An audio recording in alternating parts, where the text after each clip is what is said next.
আজকের রেসিপির নাম শর্ট পুডিং। শর্ট পুডিং আমি আগে কখনো বানাইনি আর আগে কখনো খাইওনি, তাই ভাবলাম আজকে এই নতুন রেসিপিটা ট্রাই করা যাক, তাই আপনাদের সাথে শেয়ার করছি। হ্যালো এভরিওয়ান, আসসালামু আলাইকুম।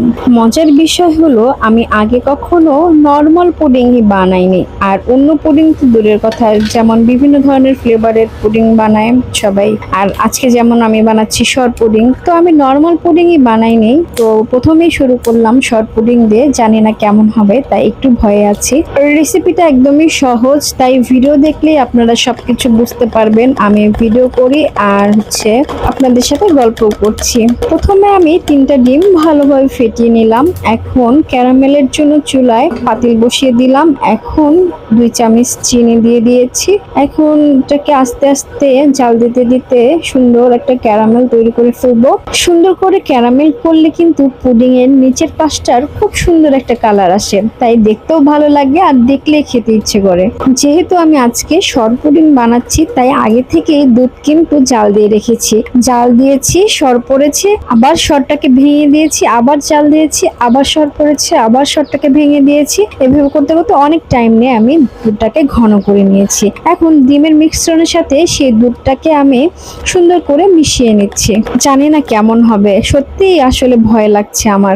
এখন আমি একটি ছাঁকনির সাহায্যে মিশ্রণটিকে সুন্দরভাবে ছেঁকে নেব আর সরগুলোকে আলাদা করে ফেলবো। আর সরগুলোর এখন কাজ নেই, রেখে দিচ্ছি। পরে দেখাচ্ছি আমি সরগুলোকে কিভাবে ব্যবহার করেছি। আমার অনেক আপু ভাইয়েরা আছেন যারা অনেক সুন্দর পুডিং বানান, তারা দেখলে বুঝতে পারবেন যে আমার পুডিংটা ঠিক মতো হচ্ছে কিনা। আর কোনো ভুল হয়ে থাকলে অবশ্যই জানাবেন, যাতে পরের বার আমি আরো ভালোভাবে পুডিংটা বানাতে পারি ইনশাল্লাহ।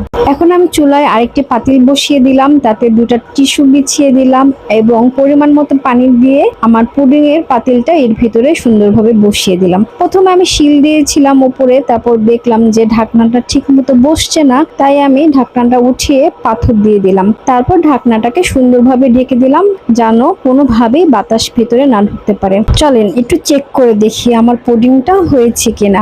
জানি না কেন আমি রান্না করার সময় কারেন্টটা বেশি চলে যায় আর আমাকে চার্জার লাইট জ্বালিয়ে তারপর রান্না করতে হয়। দেখেন উপরে কিন্তু আমি চার্জার লাইট লাগিয়ে রেখেছি, সেই আলোতেই আমি রান্না বান্না করছি। যাই হোক, এখন আমি সুন্দরভাবে ঢাকনাটা তুলে নিলাম। এখন একটা কাঠির সাহায্যে চেক করে দেখছি হয়েছে কিনা।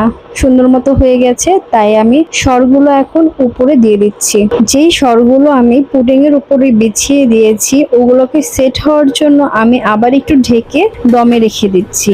মনে তো হচ্ছে ভালোই হবে, তারপরেও কনফিউশনে আছি, যেহেতু প্রথমবার আমি এই রেসিপিটা ট্রাই করছি। হয়ে যাওয়ার